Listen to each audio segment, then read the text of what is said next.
Chapitre 81. Jésus rencontre Gamaliel au banquet de Joseph d'Arimathie. Arimathie est assez accidentée. Je ne sais pourquoi, je me la figurais en plaine.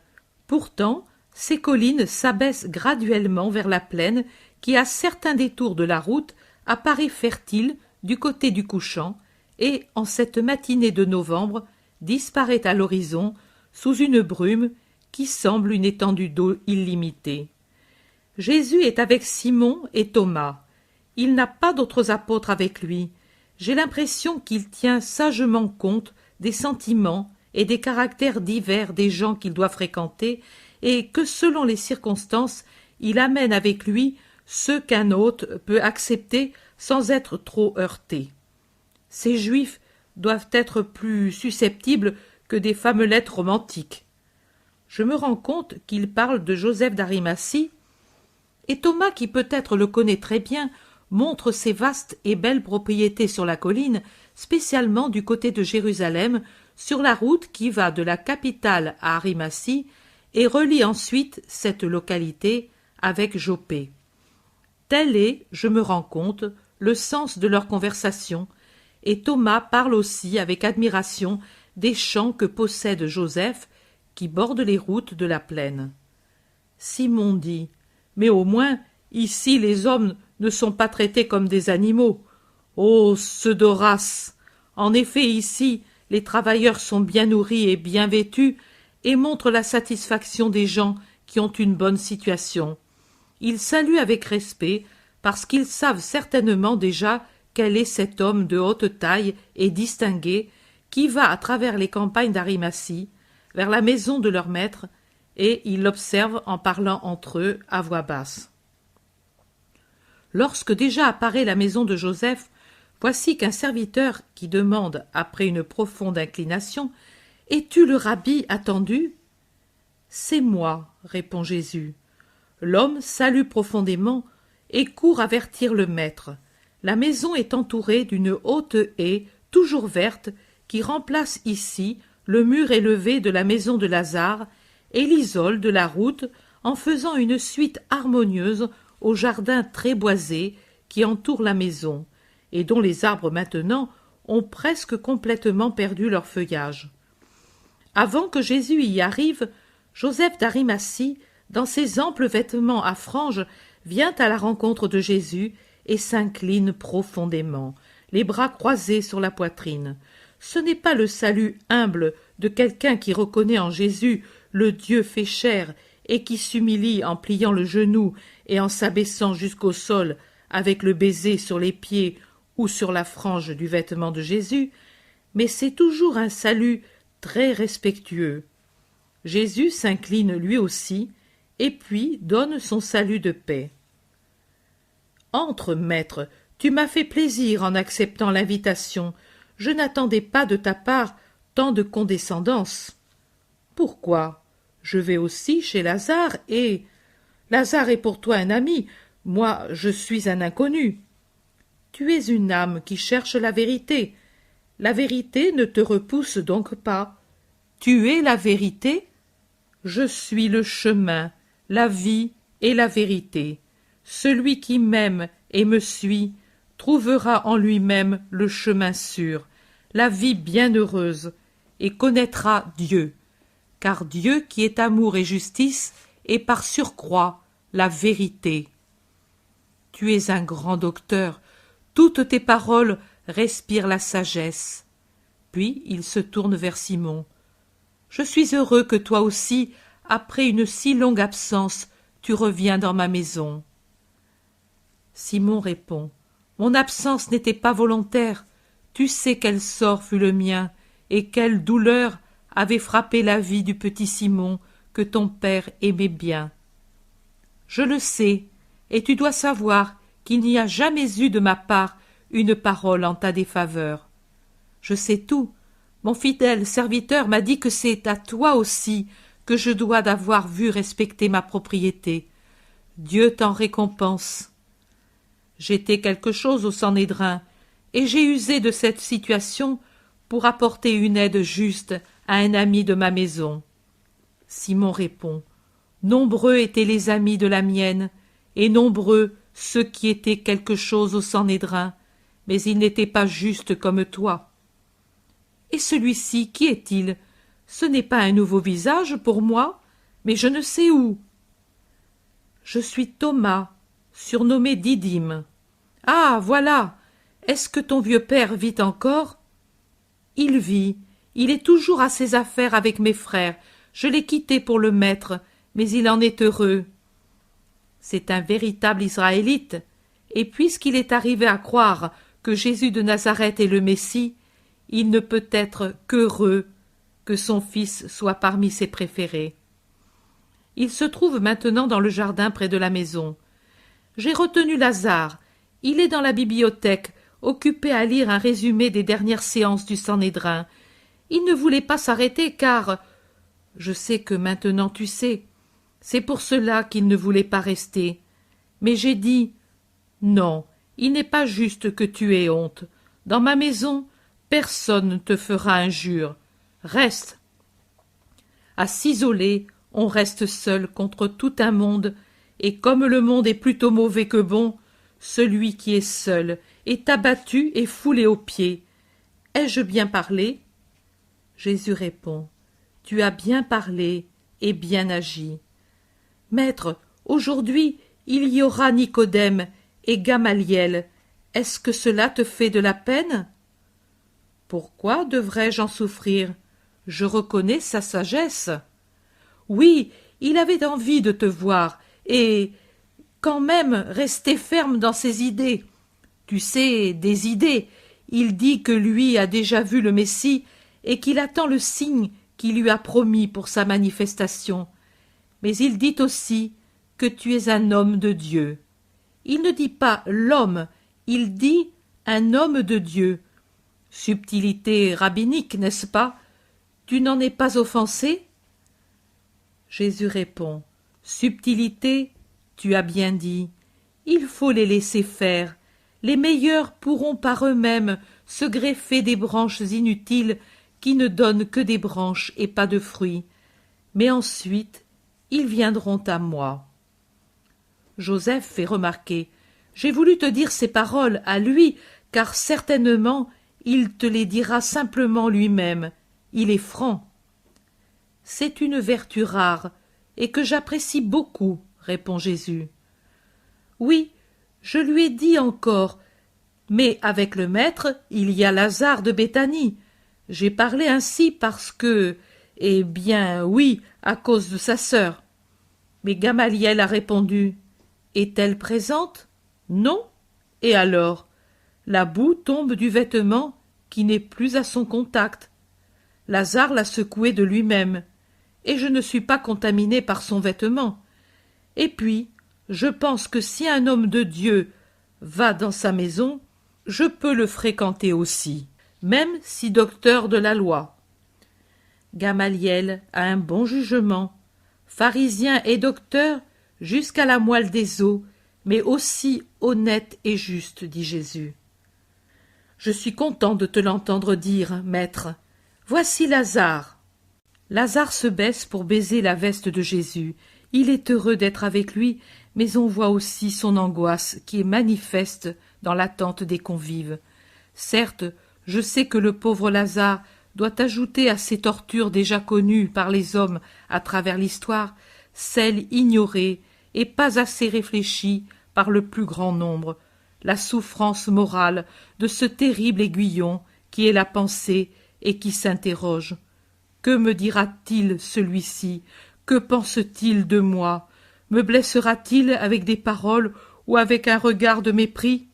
C'est l'aiguillon qu'ont tous ceux qui ont une tâche dans leur famille. Dès maintenant qu'ils sont entrés dans la riche salle où sont dressées les tables, ils n'attendent plus que Gamaliel et Nicodème, car les autres, 4 invités, sont déjà arrivés. J'entends qu'on les présente sous les noms de Félix, Jean, Simon et Corneille. Grand branle-bas des serviteurs qui accourent à l'arrivée de Nicodème et Gamaliel, celui-ci, toujours imposant, dans son splendide vêtement de neige filé, qu'il porte avec la majesté d'un roi. Joseph se précipite à sa rencontre et le salut entre eux, les deux, est marqué d'un respect majestueux. Jésus aussi s'est incliné et s'incline devant le grand rabbin qui lui adresse le salut. « Le Seigneur soit avec toi. » Jésus répond « Et que sa paix te soit toujours une compagne fidèle. » Lazare aussi s'incline et pareillement les autres. Gamaliel prend place au milieu de la table entre Jésus et Joseph. Après Jésus est Lazare, après Joseph, Nicodème.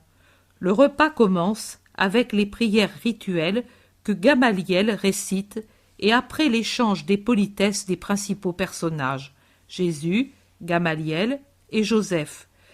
Gamaliel est très digne, mais sans orgueil, il écoute plus qu'il ne parle. On se rend compte quand même qu'il réfléchit à chaque parole de Jésus et le regarde souvent de ses yeux profonds, sombres et sévères. Quand Jésus se tait, parce que le sujet est terminé, c'est Gamaliel qui, par une question opportune, ranime la conversation. Lazare, tout au début, est d'abord un peu confus, mais après, il s'enhardit et parle lui aussi. Des allusions directes à l'égard de Jésus, il n'y en a pas jusque vers la fin du repas.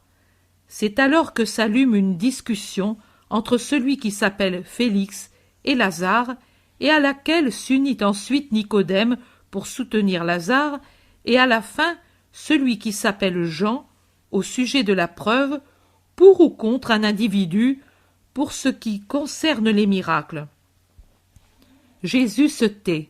Il sourit parfois d'un mystérieux sourire, mais il se tait. Gamaliel aussi se tait. Il a le coude appuyé sur le lit et fixe intensément Jésus. Il semble vouloir déchiffrer une parole surnaturelle gravée dans la peau pâle et lisse du maigre visage de Jésus. Il semble en analyser chaque fibre. Félix soutient que la sainteté de Jean est incontestable, et de cette sainteté indiscutée et indiscutable, il tire une conséquence qui n'est pas favorable à Jésus de Nazareth, auteur de miracles nombreux et connus. Il dit « Le miracle n'est pas une preuve de sainteté, car la vie du prophète Jean en est dépourvue, et personne en Israël mène une vie pareille à la sienne. Pour lui, pas de banquet, pas d'amitié, pas d'intérêt personnel. Pour lui, souffrance et emprisonnement pour l'honneur de la loi. Pour lui, la solitude, car oui, s'il a des disciples, il ne mène pas de vie en commun. Il trouve des fautes, même chez les plus honnêtes, et tonne contre tout le monde. Tandis que le maître de Nazareth, ici présent, a fait, il est vrai, des miracles, mais je vois que lui aime ce qu'offre la vie. Il ne dédaigne pas les amitiés, et pardonne si un des anciens du Sanhédrin te le dit, il donne trop facilement, au nom de Dieu, pardon et amour, même aux pécheurs connus et flétris par l'anathème. Tu ne devrais pas le faire, Jésus. Jésus sourit et ne parle pas. Lazare répond pour lui. Notre puissant Seigneur est libre de diriger ses serviteurs comme et où il le veut. À Moïse, il a accordé le miracle. À Aaron, son premier pontife, il ne l'a pas accordé. Et alors, qu'est-ce que tu en conclus? Le premier est-il plus saint que l'autre? Félix répond « Certainement ». Lazare dit « Alors, le plus saint, c'est Jésus qui fait des miracles. » Félix est désorienté, mais il se raccroche à un argument. Aaron avait déjà reçu le pontificat, c'en était assez. Nicodème répond « Non, ami, le pontificat était une mission, sainte, mais rien de plus qu'une mission. Ce n'est pas toujours que les pontifes d'Israël ont été saints, et ils ne l'ont pas tous été, et pourtant ils étaient pontifes, même sans être saints. » Félix s'exclame « Tu ne voudrais pas dire que le grand prêtre est un homme dépourvu de la grâce ?» Celui qui s'appelle Jean dit « Félix, n'entrons pas dans cette fournaise. Moi, toi, Gamaliel, Joseph, Nicodème, tous, nous savons tant de choses. Félix en est scandalisé. Mais comment? Mais comment? Gamaliel, interviens donc. Les trois qui sont enflammés contre Félix. S'il est juste, il dira la vérité que tu ne veux pas écouter. Joseph cherche à rétablir le calme. Jésus reste muet, et aussi Thomas le Zélote et l'autre Simon, ami de Joseph. Gamaliel semble jouer avec les franges de son vêtement, mais par en dessous regarde Jésus. Félix crie « Parle donc, Gamaliel !» Les trois disent « Oui, parle, parle !» Gamaliel dit « Moi, je dis, les faiblesses de la famille doivent rester cachées. » Félix crie « Ce n'est pas une réponse. Tu sembles reconnaître qu'il y a des taches dans la maison du pontife. » Les trois disent « C'est l'expression de la vérité. » Gamaliel se redresse et se tourne vers Jésus. Voici le maître qui éclipse les plus doctes. Que lui parle à ce sujet? Tu le veux, j'obéis. Je dis, l'homme, c'est l'homme. La mission dépasse l'homme, mais l'homme investi d'une mission devient capable de l'accomplir en super-homme quand, par une vie sainte, il a Dieu pour ami. C'est lui qui a dit « Tu es prêtre selon l'ordre que j'ai donné ». Qu'est-ce qui est écrit sur le rationnel? Doctrine et vérité. Voilà ce que devraient posséder ceux qui sont les pontifes. À la doctrine, on y arrive par une constante méditation tendue vers la connaissance de la sagesse. À la vérité, par une fidélité absolue au bien. Qui se mêle au mal entre dans le mensonge et perd la vérité. Bien, tu as répondu comme un grand rabbin. Moi, Gamaliel, je te le dis, tu me dépasses. Félix crie bruyamment. Qu'il explique alors, celui-ci, pourquoi Aaron n'a pas fait de miracle et que Moïse en a fait. Jésus répond sans tarder. C'est que Moïse devait s'imposer à la masse lourde et peu éclairée, et même opposée, des Israélites, et arriver à avoir de l'ascendant sur eux, de manière à les plier à la volonté de Dieu. L'homme est l'éternel sauvage et l'éternel enfant. Il est frappé par tout ce qui sort de l'ordinaire.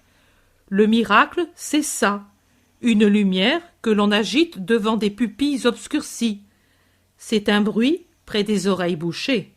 Il réveille, il appelle l'attention, il fait dire « Dieu est là ». Félix réplique « Tu le dis à ton avantage ». « À mon avantage? Et qu'est-ce que cela me donne de plus quand je fais un miracle? Puis-je paraître plus grand si je me mets un brin d'herbe sous le pied? Le rapport est le même entre le miracle et la sainteté. Il y a des saints qui n'ont jamais fait de miracle. Il y a des mages et des nécromanciens qui mettent en œuvre des forces obscures pour en faire, c'est-à-dire qu'ils font des choses surhumaines sans être saints et sont, eux, des démons. Saint, je le serai moi-même, même si je ne ferai plus de miracles. Gamaliel approuve. Très bien. Tu es grand, Jésus. Et qui est d'après toi ce grand? Poursuit Félix en se tournant vers Gamaliel. Le plus grand prophète que je connaisse, autant dans ses œuvres que dans ses paroles, répond-il. Joseph dit. C'est le Messie, je te le dis, Gamaliel, crois en lui, toi qui es sage et juste.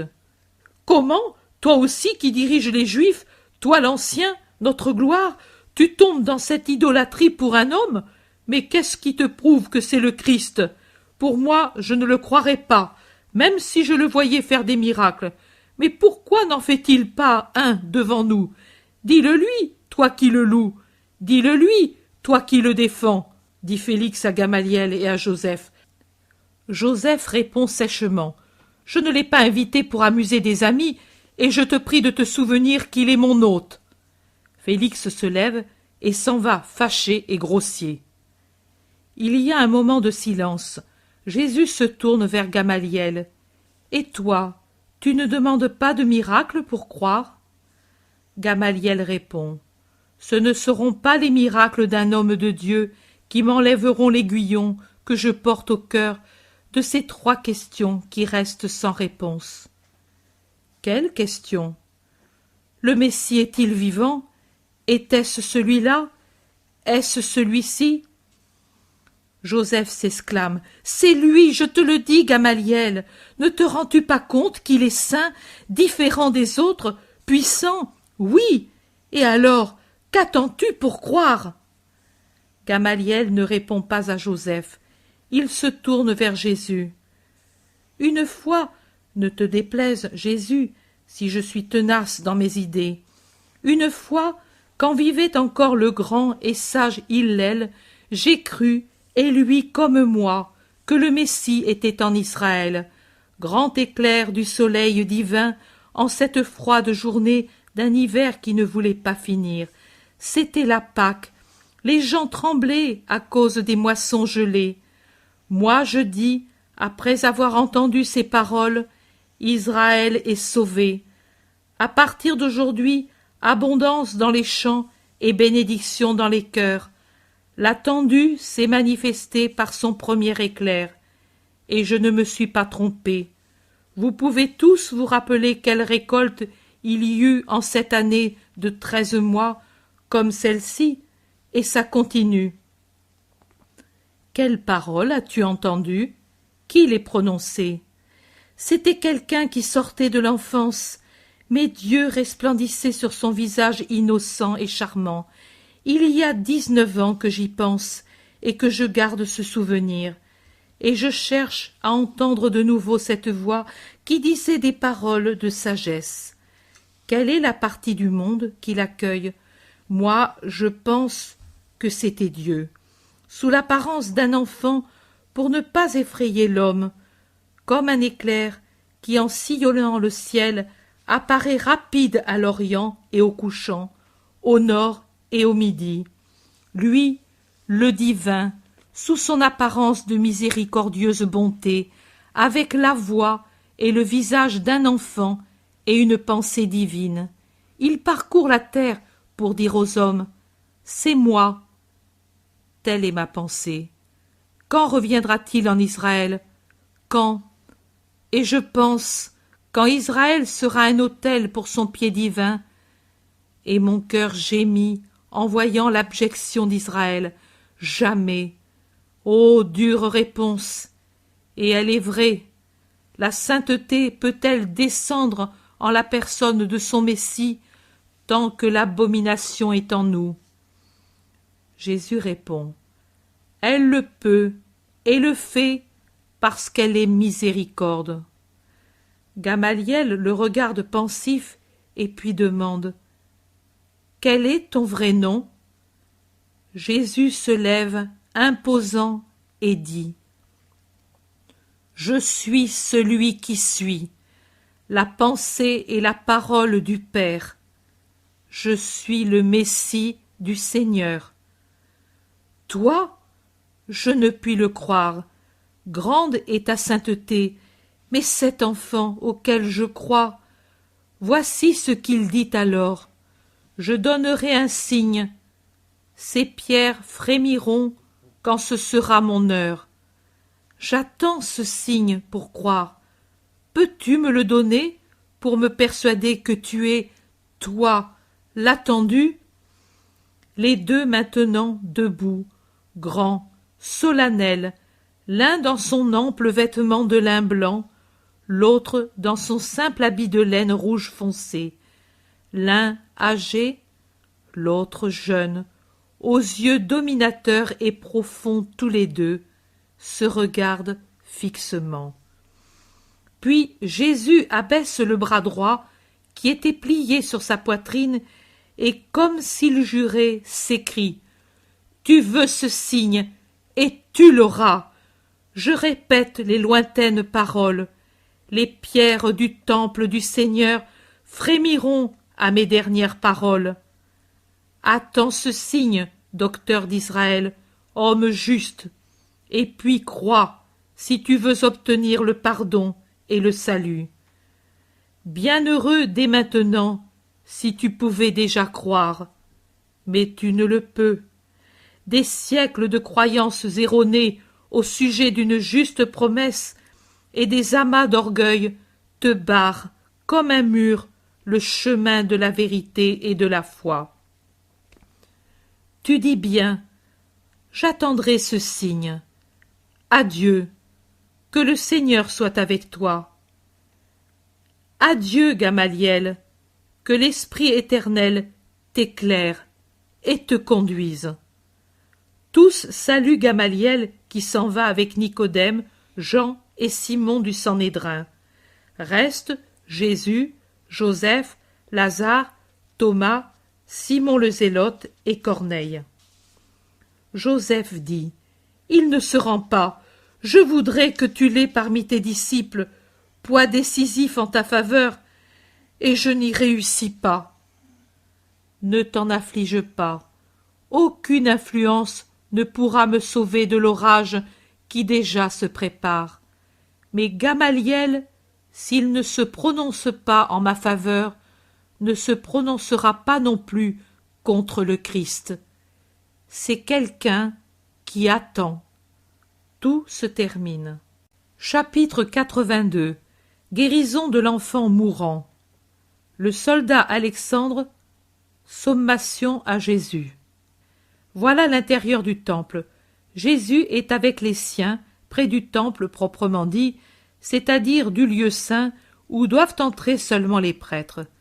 C'est une très belle cour à laquelle on accède par un atrium ou par un autre, encore plus riche, on passe à la haute terrasse sur laquelle se trouve le cube du saint. C'est inutile. Eussé-je vu 1000 fois le temple et l'eussé-je décrit 2000 fois, soit à cause de la complexité du lieu, soit à cause de mon ignorance des termes et de mon incapacité pour faire un plan, je serais toujours incomplète dans la description de ce lieu somptueux qui est un labyrinthe. On les voit en prière. Il y a beaucoup d'autres Israélites, des hommes seulement, qui prient chacun pour son propre compte. C'est le soir précoce d'une sombre journée de novembre. Un brouhaha, où retentit la voix bruyante et inquiète d'un homme qui jure aussi en latin, à laquelle se mêlent des voix stridentes et aiguës d'Israélites. C'est comme le tumulte d'une rixe, et une voix aiguë de femme crie « Oh, laissez-le aller, il dit que lui le sauvera !» Le recueillement de la somptueuse cour est rompu. Beaucoup de têtes se tournent vers l'endroit d'où arrivent les voix. Judas l'Iscariote, qui se trouve là aussi avec les disciples, se tourne de ce côté. Grand comme il se rend compte et il dit « C'est un soldat romain qui se débat pour entrer. Il a déjà violé le lieu saint. Horreur !» Beaucoup lui font écho. « Laissez-moi passer, chien de juif. Jésus est ici, je le sais. C'est lui que je veux. Je ne sais que faire de vos pierres stupides. L'enfant meurt et lui le sauve. Allez-vous-en, hyène hypocrite !» Jésus, quand il a compris que c'était lui qu'on voulait, s'est dirigé tout de suite vers l'atrium sous lequel s'agitait la mêlée. Il y arrive et crie « Paix et respect à ce lieu et à l'heure de l'offrande !»« Oh, Jésus, salut, je suis Alexandre. Écartez-vous, chien !» Et Jésus paisible « Oui, écartez-vous. Je conduirai ailleurs le païen qui ignore ce qu'est pour nous ce lieu. » On s'écarte, et Jésus rejoint le soldat dont la cuirasse est ensanglantée. « Tu es blessé ? Viens, on ne peut s'arrêter ici. » Et il le conduit plus loin, à travers l'autre cour, et plus loin encore. « Ce n'est pas moi qui suis blessé, un enfant. Mon cheval, près de l'Antonia, m'a échappé et l'a renversé. Les sabots lui ont ouvert la tête. Procule a dit, rien à faire. Moi, ce n'est pas ma faute, mais c'est par moi que cela est arrivé, et la mère est là, désespérée. Je t'avais vu passer, venir ici. J'ai dit, le médecin, non, mais lui, oui. J'ai dit encore, femme, viens, Jésus le guérira. Ils m'ont retenu, ces idiots, et peut-être l'enfant sera mort. Où est-il demande Jésus. Sous ce portique, sur le sein de sa mère, répond le soldat que j'ai déjà vu à la porte des poissons. Allons. Et Jésus va encore plus vite, suivi des siens et d'un cortège de gens. Sur les marches, à l'entrée du portique, adossée à une colonne, il y a une femme que déchire la douleur et qui pleure sur son petit qui va mourir. L'enfant a le teint terreux, les lèvres violacées, demi-ouvertes par le râle caractéristique de ceux qui ont une blessure au cerveau. Une bande lui enserre la tête, rouge de sang, sur la nuque et sur le front. Alexandre explique. Il a la tête ouverte, devant et derrière. On voit le cerveau. C'est tendre, la tête, à cet âge.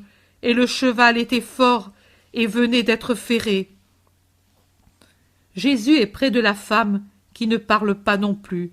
Elle est à l'agonie, elle aussi, près de son fils qui se meurt. Il lui met la main sur la tête. « Ne pleure pas, femme, » dit Jésus, avec la douceur dont il est capable, une douceur infinie. « Aie foi, donne-moi ton petit. » La femme le regarde hébétée. La foule s'en prend aux Romains et plaint le mourant et sa mère.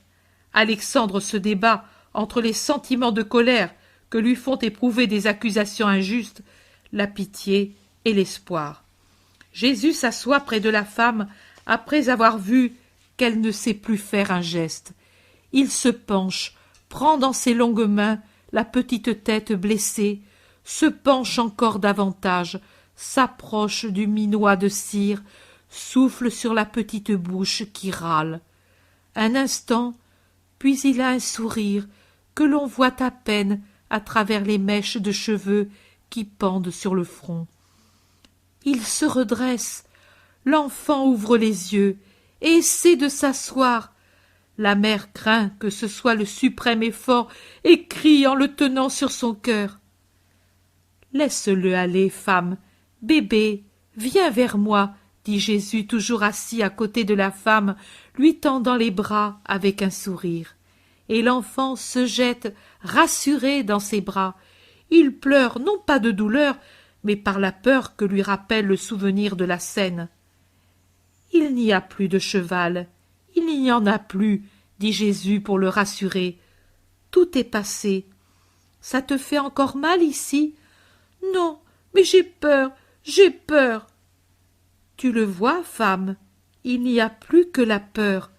Maintenant, c'est fini. Apportez-moi de l'eau. Le sang et la bande l'impressionnent. Donne-moi une de tes pommes, Jean. Prends, petit, mange, c'est bon.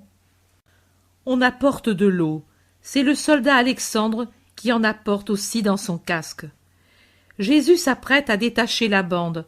Alexandre et la mère disent « Non, il revient bien à la vie, mais la tête est ouverte. » Jésus sourit et enlève la bande. 1, 2, 3, 8 tours. Il enlève le linge ensanglanté. Du milieu du front à la nuque, à droite, il y a un seul grumeau de sang, encore mou, parmi les cheveux du bambin. Jésus trempe une bande et lave. Alexandre insiste. « Mais par-dessous, il y a la blessure. Si tu enlèves le grumeau, elle va se remettre à saigner. » La mère ferme les yeux pour ne pas voir. Jésus lave, lave, lave. Le grumeau se détache. Voici les cheveux nettoyés. Ils sont humides, mais par-dessous, il n'y a pas de blessure. Le front aussi est guéri. Il y a juste une petite marque rouge, là où la cicatrice s'est formée. Les gens crient de stupeur. La femme ose regarder, et quand elle voit, elle ne se retient plus. Elle s'écroule sur Jésus, l'embrasse en même temps que son petit, et pleure. Jésus supporte cet épanchement et cette pluie de larmes. Alexandre dit « Je te remercie, Jésus. Je souffrais d'avoir tué cet innocent. » Tu as eu bonté et confiance. Adieu, Alexandre. Va à ton service. Alexandre va s'en aller lorsque tout à coup arrivent comme un cyclone des officiers du temple et des prêtres.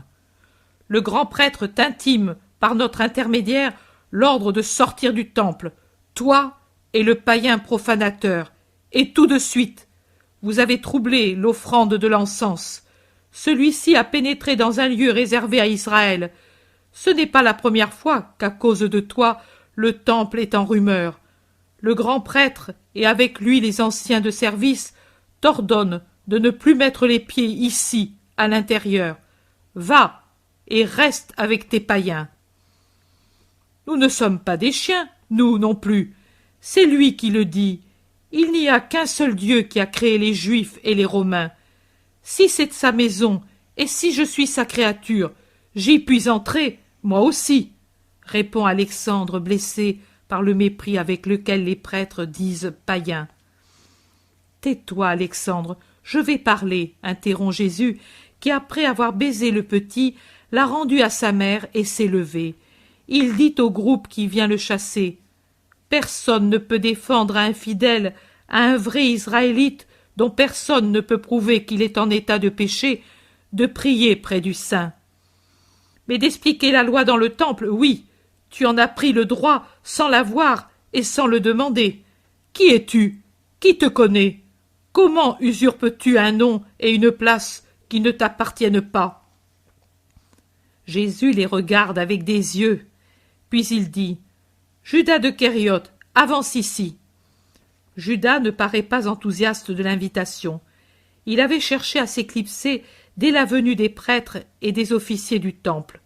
Ils n'ont pas une tenue militaire, ce doit être une charge civile.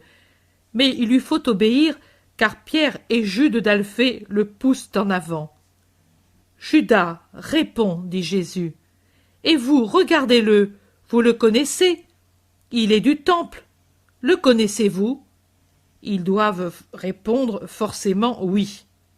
« Judas, qu'est-ce que je t'ai fait faire quand j'ai parlé ici la première fois? Dis ton étonnement, et comment j'y ai répondu. Parle et sois franc. » Il m'a dit « Appelle l'officier de service pour que je puisse demander la permission de faire l'instruction. » Il se nomma et donna des preuves de son identité et de sa tribu. Moi, j'en étais étonné, jugeant que c'était une formalité inutile, puisque lui se dit le Messie. Et m'a dit « Ce que je fais est nécessaire, et quand ce sera l'heure, rappelle-toi que je n'ai pas manqué de respect au temple ni à ses officiers. » Oui, c'est ainsi qu'il a parlé. Pour la vérité, je dois le dire. Judas, au début, parlait sans beaucoup d'assurance, comme si la chose l'ennuyait. Mais ensuite, par l'effet de ces brusques revirements qui lui sont propres, il a pris de l'aplomb et presque au point de devenir arrogant. Un prêtre reproche à Judas. « Je suis surpris que tu le défendes. Tu as trahi la confiance que nous avions en toi. » Judas répond. « Je n'ai trahi personne. Combien parmi vous appartiennent aux baptistes? Sont-ils traîtres pour cela? Moi, j'appartiens au Christ, voilà. » Eh bien, celui-ci ne doit pas parler ici. Qu'il vienne comme fidèle, c'est déjà trop pour un ami des païens, des prostituées, des publicains. Répondez-moi maintenant. Quels sont les anciens de service? Dit Jésus sévère mais calme. Doras et Félix, juifs, Joachim de Capharnaüm et Joseph de l'Ithurée. J'ai compris.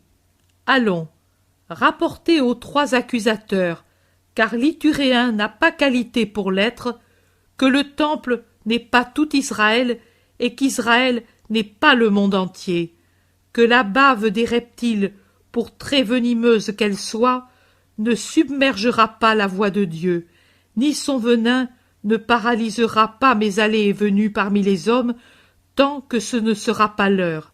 Et puis, oh, dites-leur qu'ensuite les hommes feront justice des bourreaux et exalteront la victime en faisant d'elle leur unique amour.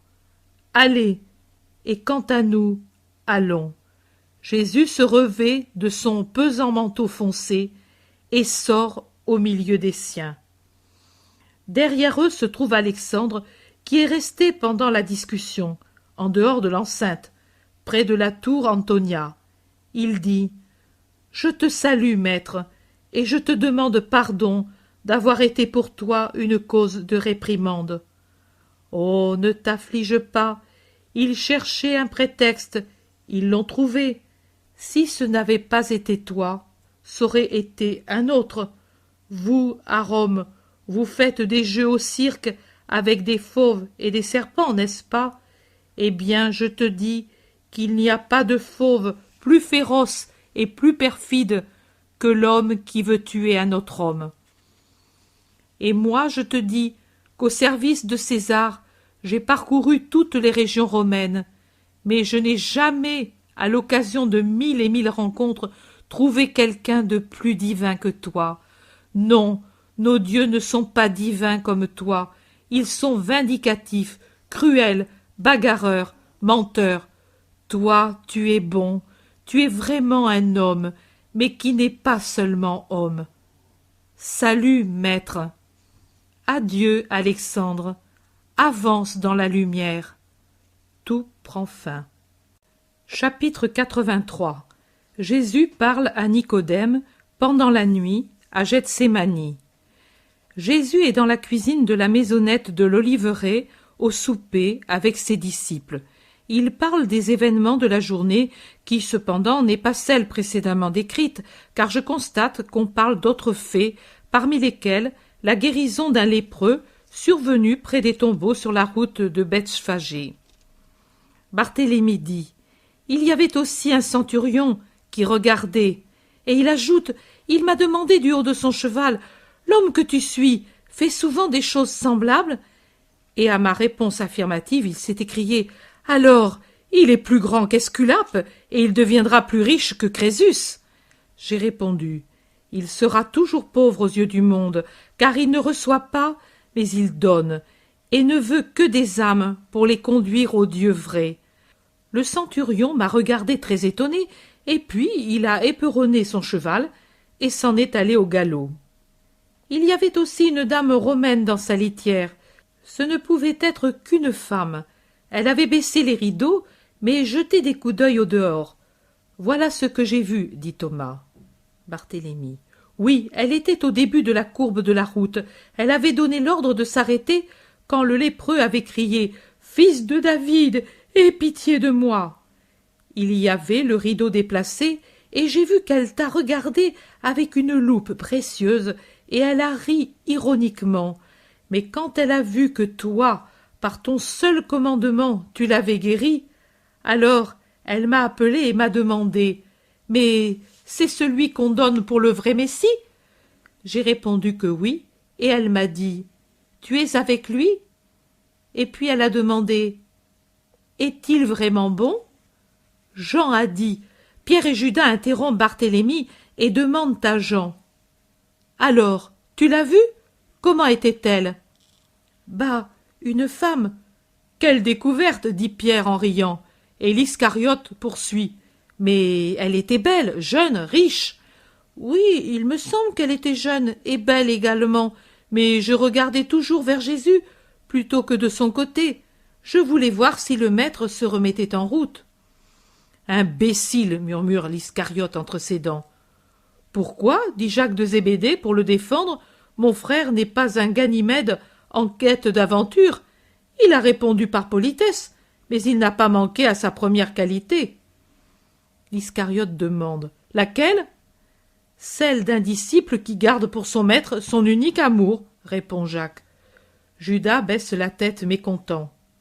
Philippe dit « Et puis, ce n'est pas bien que l'on vous voie parler avec les Romains. Déjà, ils nous accusent d'être Galiléens, et pour cette raison moins purs que les Juifs, et aussi par naissance. Puis, ils nous accusent de séjourner souvent à Tibériade, lieu de rendez-vous des gentils, des Romains, des Phéniciens, des Syriens. Puis encore, oh, de combien de choses ils nous accusent. » Jésus, qui jusqu'alors s'est tu, dit « Tu es bon, Philippe, et tu mets un voile sur ce cas de dur la vérité que tu dis. Mais sans voile, la vérité est là. De combien de choses il m'accuse, moi ?» Judas. « Au fond, ils n'ont pas tout à fait tort. Trop de contact avec les païens. Crois-tu que les païens sont uniquement ceux qui n'ont pas la loi mosaïque, dit Jésus. Et qui d'autre alors?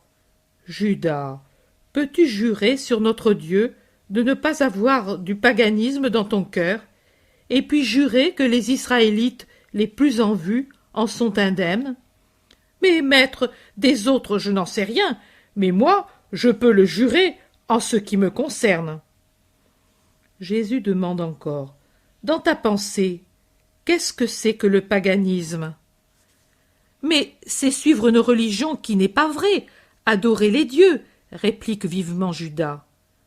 Quels dieux? Les dieux de la Grèce, de Rome, ceux d'Égypte, en somme, les dieux aux mille noms, des êtres imaginaires qui, selon les païens, peuplent leur Olympe. Il n'y a pas d'autres dieux, seulement les dieux de l'Olympe. Et quels autres encore? N'y en a-t-il pas déjà trop? Trop, oui, trop. Mais il y en a d'autres, sur les autels desquels tous les hommes viennent brûler de l'encens, même les prêtres, les scribes, les rabbins, les pharisiens, les sadducéens, les hérodiens. Ce sont toutes des personnes d'Israël, n'est-ce pas? Non seulement eux, mais même mes disciples. Ah, pour cela, non, affirment-ils tous unanimement. Non, amis, qui parmi vous n'a pas un culte secret ou plusieurs? Pour l'un, c'est la beauté et l'élégance, pour un autre, l'orgueil de son savoir, un autre encense l'espérance de devenir grand, humainement, un autre, encore, adore la femme, un autre, l'argent, un autre se prosterne devant son savoir, et ainsi de suite. En vérité, je vous dis qu'il n'y a pas d'homme qui ne soit marqué par l'idolâtrie. Comment alors dédaigner ceux qui par malchance sont païens, lorsque, malgré l'appartenance au Dieu vrai, on reste païen dans sa volonté? Mais nous sommes des hommes, maître, s'exclament plusieurs. C'est vrai, mais alors, ayez de la charité pour tous, car moi, je suis venu pour tous, et vous n'êtes pas plus que moi. Mais en attendant, ils nous accusent, et ta mission en est entravée. Elle ira quand même de l'avant. Pierre, assis près de Jésus, et qui en est très heureux, pour cela il est bon, il dit à son tour, « À propos de femmes, il y a peu de jours, et même depuis que tu as parlé la première fois à Béthanie, après le retour de Judée, qu'une femme toute voilée ne cesse de nous suivre. Je ne sais comment elle fait pour connaître nos intentions. Je sais qu'au fond, des groupes de gens du peuple qui t'écoutent si tu parles, ou en arrière, des gens qui te suivent si tu marches, ou encore derrière nous, quand nous allons pour t'annoncer dans les campagnes. Elle est presque toujours là. À Béthanie, la première fois, elle m'a murmuré derrière son voile, « Cet homme qui va parler, c'est bien Jésus de Nazareth ?» Je lui ai dit que oui, et le soir, elle était derrière un tronc d'arbre à t'écouter. Puis, je l'avais perdue de vue. Mais maintenant, ici, à Jérusalem, je l'ai vue 2 ou 3 fois. Aujourd'hui, je lui ai demandé, « As-tu besoin de lui? Tu es malade? Tu veux une obole ?» Elle m'a toujours répondu non par un signe de tête, car elle ne parle avec personne. Jean dit, « Un jour, elle m'a demandé où habite Jésus, et je lui ai répondu au Gethsémani. »« Bravo, imbécile !» dit l'Iscariote en colère. « Il ne fallait pas. Tu devais lui dire, dévoile-toi, fais-toi connaître, et je te le dirai. »« Mais depuis quand devons-nous demander cela ?» s'exclame Jean, simple et innocent. Judas dit, « Quant aux autres, on les voit. Celle-là est toute voilée. C'est peut-être une espionne ou une lépreuse. Elle ne doit pas nous suivre et savoir quoi que ce soit. Si c'est une espionne, c'est pour nous faire du mal. Peut-être est-elle payée par le Sanhédrin qui veut qu'elle nous suive. »« Ah, il use de ces procédés, le Sanhédrin ?» demande Pierre. « En es-tu sûr ?»« Absolument certain. J'ai appartenu au temple et je sais. »« Ça, par exemple, commente Pierre, à lui s'adapte comme un capuchon la raison indiquée par le maître il y a peu de temps. Quelle raison? Judas est déjà rouge de colère. C'est que même parmi les prêtres, il y a des païens. Qu'est-ce que ça rentre avec le fait de payer un espion? Ça y entre, et comment? Ça y est déjà, au contraire. Pourquoi payent-ils? Pour abattre le Messie et assurer leur triomphe. Ils s'élèvent donc sur l'autel avec leur âme malpropre sous des habits soignés, répond Pierre avec son bon sens populaire. Bon, en somme, abrège Judas, cette femme est un danger pour nous ou pour la foule? Pour la foule, si c'est une lépreuse, pour nous, si c'est une espionne. Pierre réplique, c'est-à-dire pour lui tout au plus. Mais si lui tombe, nous tombons aussi. Ha ha, dit Pierre en riant, et il termine. Si on tombe, l'idole tombe en morceaux, on a risqué son temps, sa réputation, et peut-être sa peau, et alors, ha ha, et alors, il vaut mieux chercher à empêcher sa chute ou s'éloigner à temps, n'est-ce pas? Pour moi, au contraire, regarde, je l'embrasse plus étroitement. S'il tombe abattu par ceux qui sont prêtres de Dieu, je veux tomber avec lui. Et Pierre, de ses bras courts, enserre étroitement Jésus. Je ne croyais pas avoir fait tant de mal, maître, dit tout attristé Jean, qui est en face de Jésus. Frappe-moi, maltraite-moi, mais sauve-toi. Malheur, si c'était moi la cause de ta mort. Oh, je ne pourrais plus retrouver la paix. Je sens que mon visage fondrait en larmes et que mes yeux en seraient brûlés. Qu'ai-je jamais fait? Judas a raison, je suis un sot. Jésus lui répond, non, Jean, tu n'es pas sot, et tu as bien agi. Laissez-la venir toujours, et respectez son voile. Elle peut l'avoir mis pour se défendre dans une lutte entre le péché et sa soif de rédemption.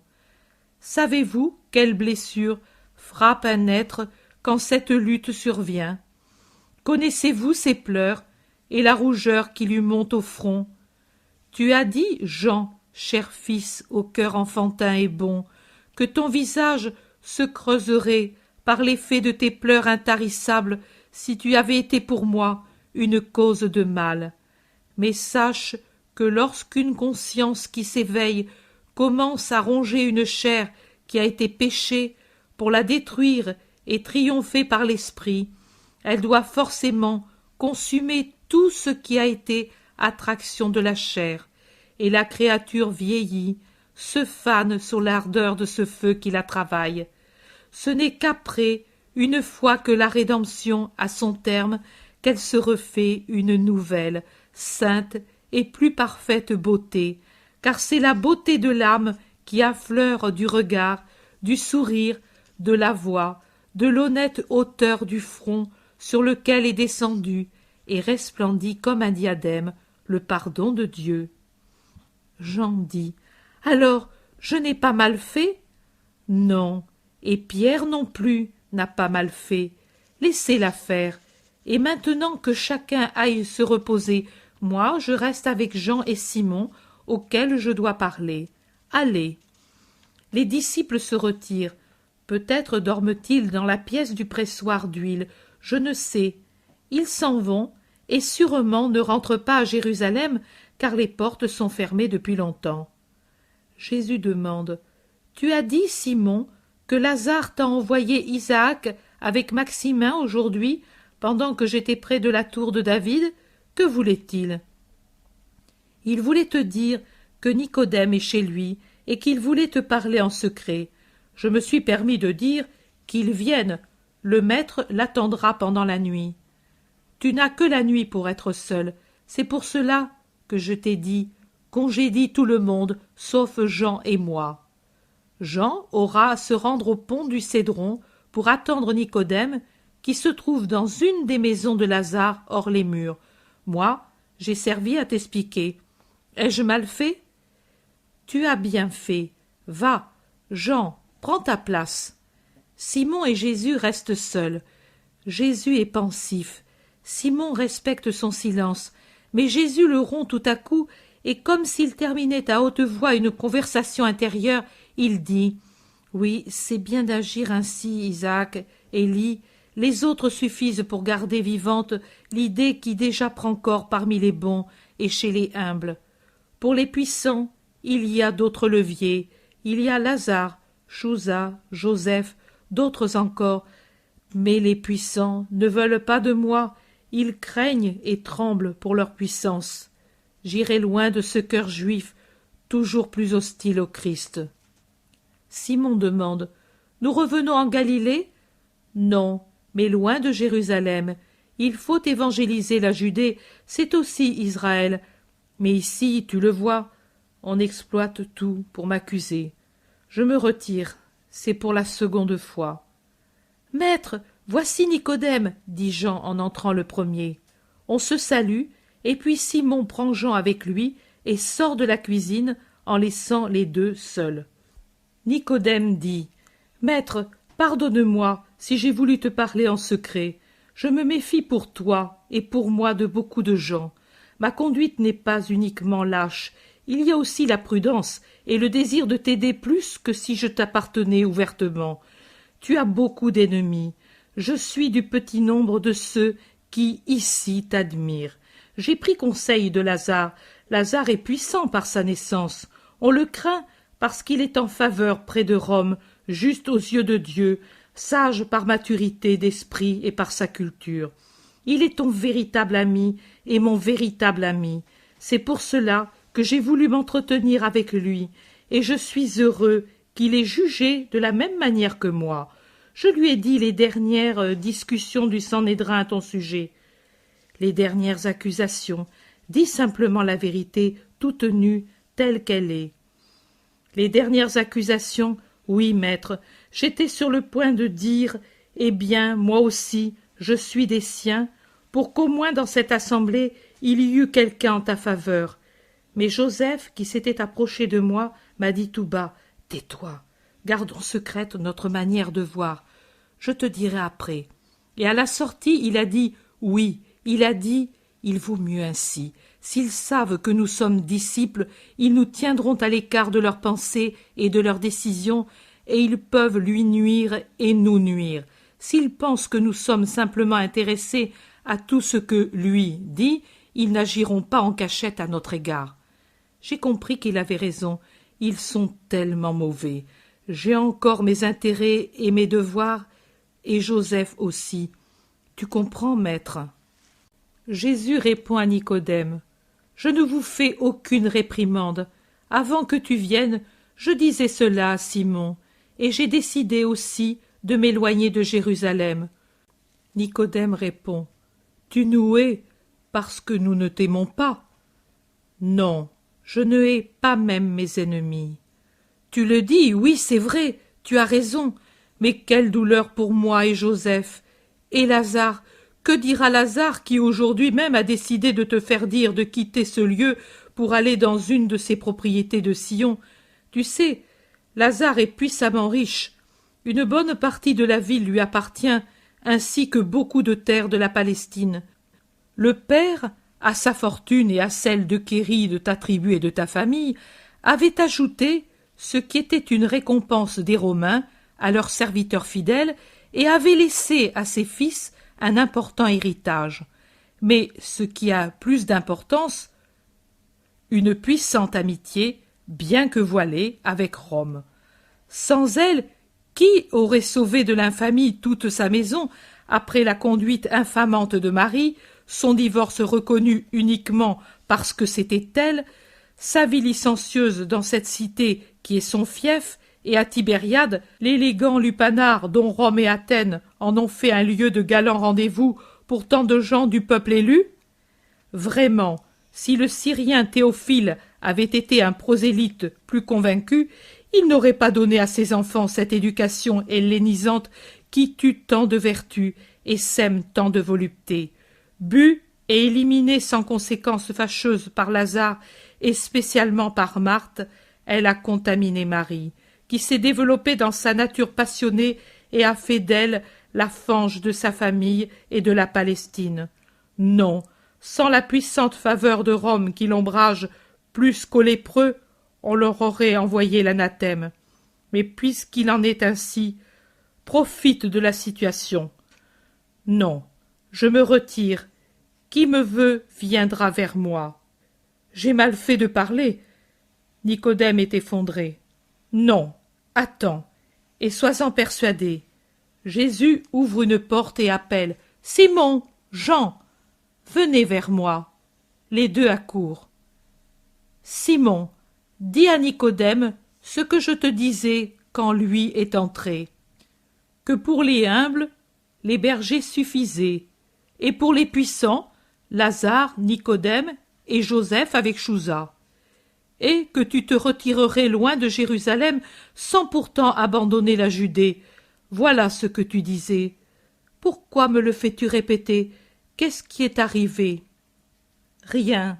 Nicodème craignait que je parte à cause de ces paroles. Nicodème intervient.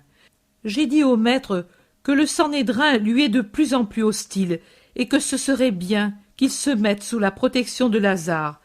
Il a protégé tes biens parce qu'il a Rome pour lui. Il protégerait aussi Jésus. Simon. C'est vrai, c'est un bon conseil. Bien que ma caste soit mal vue de Rome, pourtant une parole de Théophile m'a conservé mon avoir durant la proscription et la lèpre. Et Lazare t'est très attaché, maître. Je le sais, mais j'ai décidé, et je fais ce que j'ai décidé. Nicodème s'écrie. Nous allons te perdre alors. Non, Nicodème, vers le Baptiste viennent des hommes de toutes les sectes. Vers moi pourront venir des hommes de toutes les sectes et de toute situation. Nous venions à toi, sachant que tu es plus que Jean, dit Nicodème. Vous pourrez y venir encore. Je serai un rabbi solitaire, comme Jean, et je parlerai aux foules désireuses d'entendre la voix de Dieu et capables de croire que je suis cette voix. Et les autres m'oublieront, si du moins ils en sont capables. Nicodème dit. Maître, tu es triste et déçu, tu as raison, tous t'écoutent et croient en toi, tout juste pour obtenir des miracles. Même un courtisan d'Hérode, qui devait forcément avoir corrompu sa bonté naturelle dans cette cour incestueuse, et même encore des soldats romains, croient en toi. Il n'y a que nous de Sion qui sommes si durs, mais pas tous, tu le vois. Maître, nous savons que tu es venu de la part de Dieu, son docteur, et un plus grand n'existe pas. Même Gamaliel le dit, personne ne peut faire les miracles que tu fais s'il n'a pas Dieu avec lui. Cela le croient même les savants comme Gamaliel. Comment alors se fait-il que nous ne pouvons avoir la foi que possèdent les petits d'Israël? Oh, dis-le-moi exactement, je ne te trahirai pas, même si tu me disais « J'ai menti » pour valoriser mes sages paroles sous un sceau que personne ne peut ridiculiser. Es-tu le Messie du Seigneur, l'attendu, la parole du Père incarnée pour instruire et racheter Israël selon le pacte? Est-ce toi qui poses la question, ou d'autres t'envoient-ils pour la poser? De moi, Seigneur, j'ai un tourment ici, au-dedans de moi. Je subis une bourrasque, vents opposés et voix qui se contrarient. Pourquoi n'ai-je pas en moi, homme mûr, cette certitude paisible que possède celui-ci, presque analphabète et tout jeune, qui lui met ce sourire sur le visage, cette lumière dans les yeux, ce soleil dans le cœur? Comment crois-tu, Jean, pour être si tranquille? Ô fils, apprends-moi ton secret, le secret qui te permet de savoir, voir et reconnaître le Messie en Jésus le Nazaréen. Jean devient rouge comme une fraise, puis il baisse la tête comme pour s'excuser de dire une chose si grande, et il répond simplement « C'est en aimant. » En aimant. Et toi, Simon, homme probe et au seuil de la vieillesse, toi qui es instruit et tellement éprouvé, que tu es poussé à craindre partout la fourberie? En méditant, répond celui-ci. Nicodème. En aimant, en méditant. Moi aussi j'aime et je médite, et je n'ai pas encore acquis la certitude. » Jésus l'interrompt en disant « Moi, je vais te dire le vrai secret. Ceux-ci ont su renaître avec un esprit nouveau, libre de toute chaîne, vierge de toute idée. Et c'est ainsi qu'ils ont compris Dieu. Si quelqu'un ne renaît pas, il ne peut voir le royaume de Dieu, ni croire en son roi. » Nicodème demande à Jésus « Comment quelqu'un peut-il renaître s'il est déjà adulte? Une fois sorti du sein maternel, l'homme ne peut jamais plus y rentrer. Tu fais peut-être allusion à la réincarnation à laquelle croient beaucoup de païens. Mais non, tu ne peux pas supposer cela. Et puis, ce ne serait pas rentrer dans le sein, mais reprendre une chair hors du temps. Par conséquent, il ne s'agit pas de renaître maintenant. Comment? Comment? Il n'y a qu'une seule existence pour la chair sur la terre et une seule vie éternelle de l'esprit au-delà. Maintenant, je ne parle pas de la chair et du sang, je parle de l'esprit immortel qui, par l'intermédiaire de deux choses, renaît à la vie, par l'eau et par l'esprit. Mais la plus grande, c'est l'esprit, sans lequel l'eau n'est qu'un symbole. Qui s'est lavé avec l'eau doit se purifier ensuite avec l'esprit et avec lui s'allumer et resplendir s'il veut vivre dans le sein de Dieu ici et dans l'éternel royaume. Car ce qui est engendré par la chair est et reste chair et meurt après l'avoir servi dans ses désirs et ses péchés. Mais ce qui est engendré par l'esprit est esprit et vit en revenant à l'esprit qui l'a engendré après l'avoir fait monter à l'âge parfait. Le royaume des cieux ne sera habité que par des êtres parvenus à l'âge parfait de l'esprit.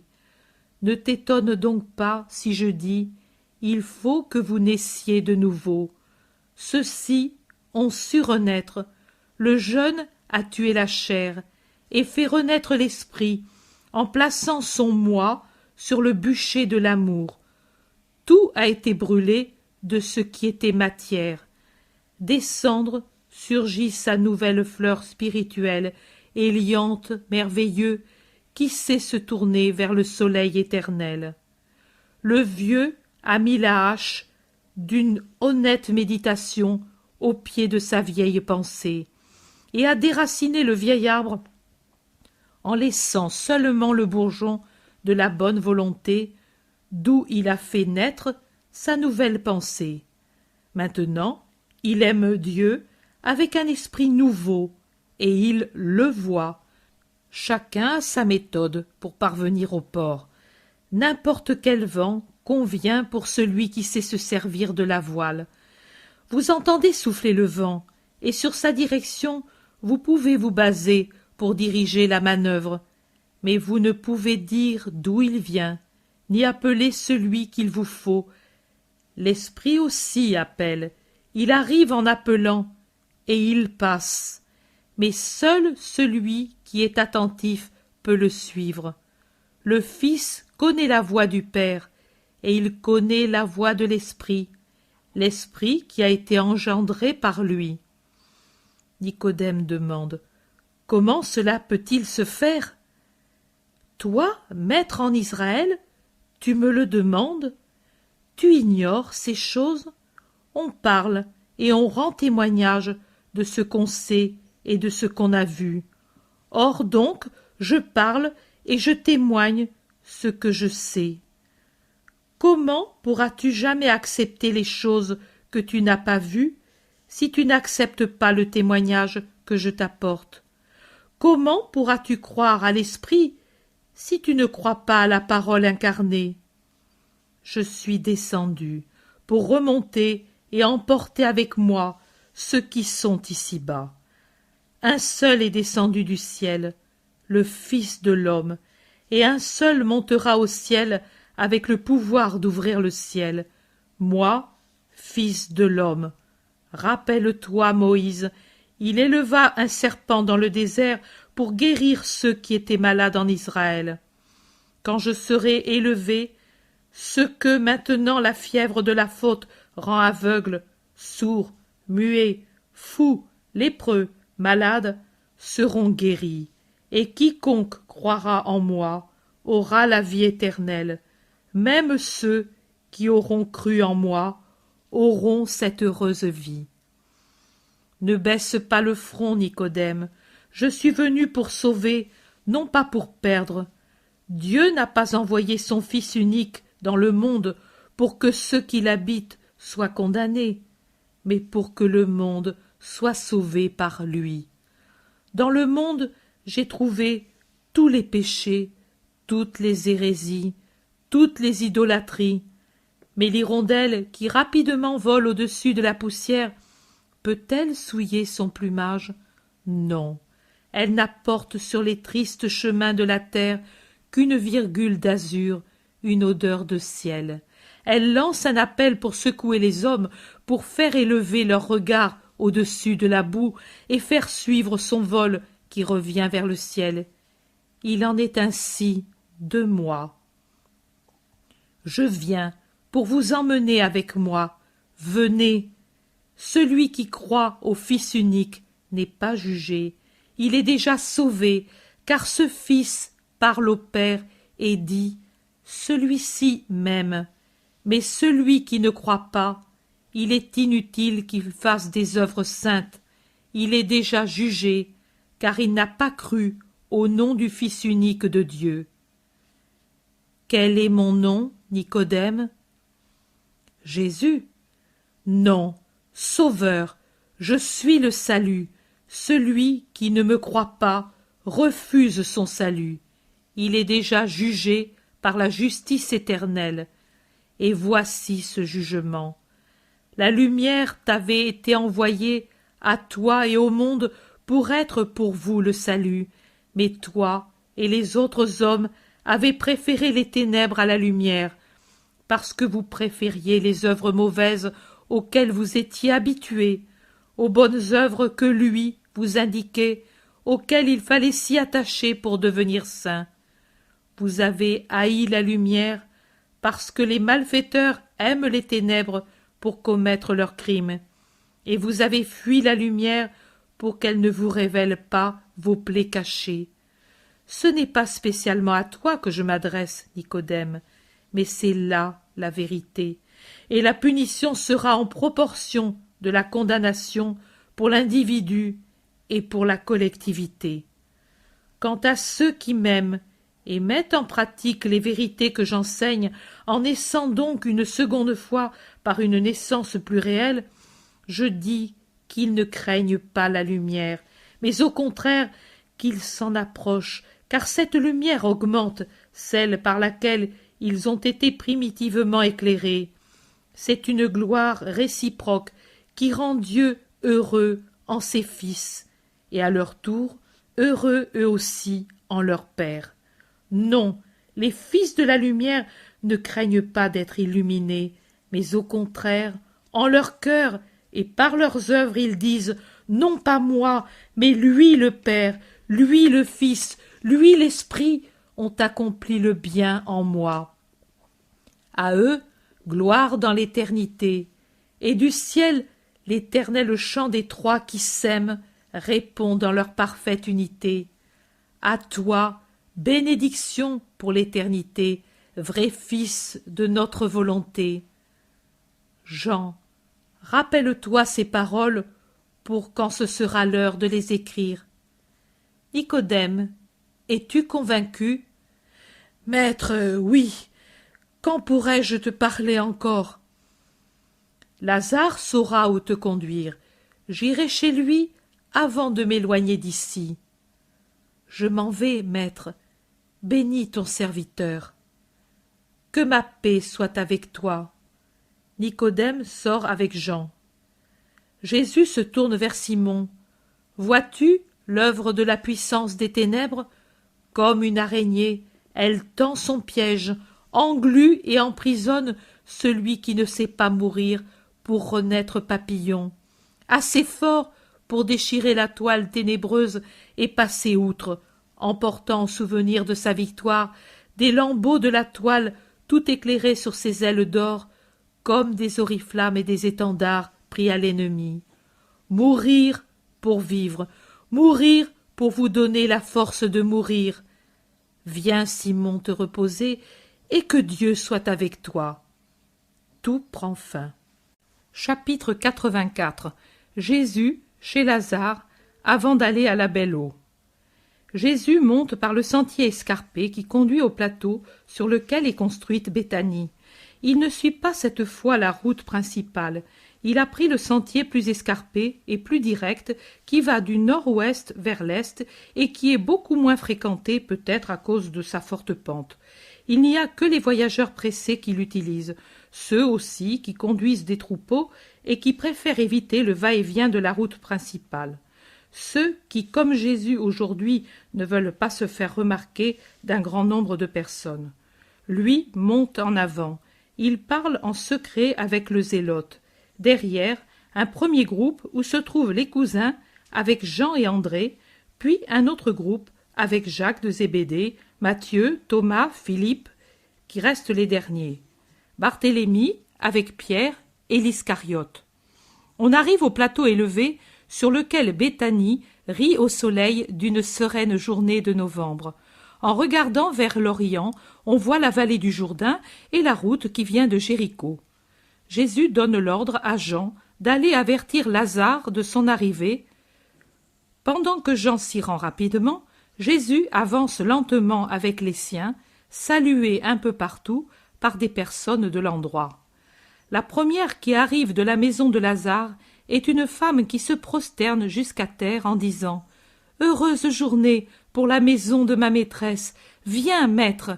Voici Maximin, et déjà à la grille, voilà Lazare. Maximin accourt. Je ne sais pas exactement qui c'est. J'ai l'impression que ça doit être un parent moins riche auquel les fils de Théophile donnent l'hospitalité, ou bien un régisseur de leurs importantes propriétés, mais traité en ami pour ses qualités et la longue durée de ses services dans la maison. Ou bien c'est le fils d'un régisseur du père qui lui a succédé dans cette charge auprès des fils de Théophile. Il est un peu plus âgé que Lazare, sur les 35 ans, un peu plus. « Nous n'espérions pas t'avoir si tôt, dit-il. » Jésus dit « Je viens demander un abri pour la nuit. »« Si c'était pour toujours, tu nous ferais plaisir, » répond Maximin. Ils sont sur le seuil. Lazare baise et embrasse Jésus et salue les disciples. Puis, entourant de son bras la taille de Jésus, il entre avec lui dans le jardin. Il s'écarte des autres et demande tout à coup « À quoi dois-je la joie de te voir ?» À la haine des gens du Sanhédrin. « Ils t'ont fait du mal, encore ?» Non, mais ils veulent m'en faire. Ce n'est pas l'heure. Tant que je n'aurai pas labouré toute la Palestine et répandu la semence, je ne dois pas être abattu. Tu dois aussi moissonner, bon maître. Il est juste qu'il en soit ainsi. La moisson, ce sont mes amis qui la feront. Ils mettront la faux où j'ai fait les semailles. Lazare, j'ai décidé de m'éloigner de Jérusalem. Je sais que cela ne me sert pas personnellement, je le sais d'avance, mais cela me donnera la possibilité d'évangéliser à défaut d'autres résultats. À Sion, on m'a refusé même cela. Lazare dit « Je t'avais envoyé dire par Nicodème d'aller dans une de mes propriétés. Personne n'ose les violer. Tu pourrais exercer ton ministère sans ennui. Et, ô ma maison, la plus heureuse de toutes mes maisons, puisqu'elle serait sanctifiée par ton enseignement, parce que tu y respirerais, donne-moi la joie de t'être utile, mon maître. Tu vois que déjà je suis en train de te la donner, mais je ne peux rester à Jérusalem. Je ne serai pas ennuyé, moi, mais on ennuierait ceux qui y viendraient. Je vais du côté d'Éphraïm, entre cette localité et le Jourdain. Là, j'évangéliserai et je baptiserai comme le Baptiste. Dans les environs de cette localité, je possède une petite maison, mais c'est un abri pour les outils des travailleurs. De temps à autre, ils y dorment, à la fenaison ou aux vendanges, Elle est misérable, un simple toit sur 4 murs, mais elle est toujours sur mes terres, et on le sait. Cela sera un épouvantail pour les chacals. Accepte, Seigneur, j'enverrai des serviteurs pour la mettre en état. Inutile, si tes paysans y dorment, elle ira bien aussi pour nous. Je n'y mettrai pas de luxe, mais je compléterai le nombre des lits. Oh, pauvre comme tu veux, je ferai porter des couvertures, des sièges, des amphores et des coupes. Il vous faudra aussi manger et vous couvrir pendant ces mois d'hiver. Laisse-moi faire, ce ne sera pas moi qui m'en occuperai. Voici Marthe qui vient vers nous. Elle possède le génie pratique et intelligent de l'organisation.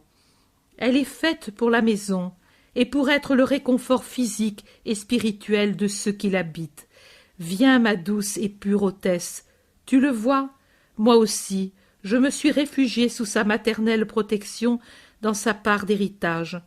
Ainsi, je ne regrette pas trop douloureusement ma mère. Marthe, Jésus se retire dans la plaine de la Belle Eau.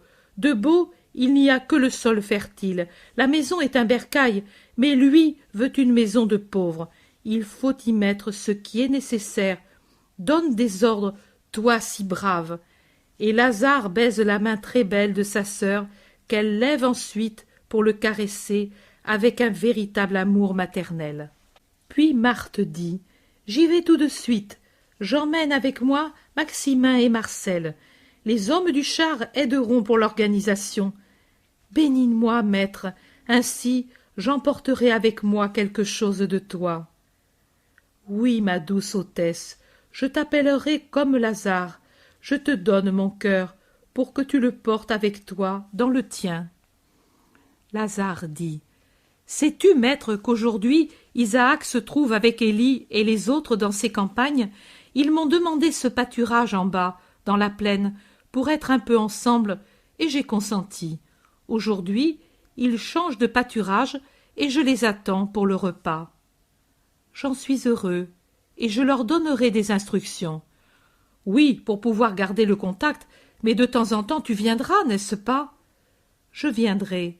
J'en ai déjà parlé avec Simon.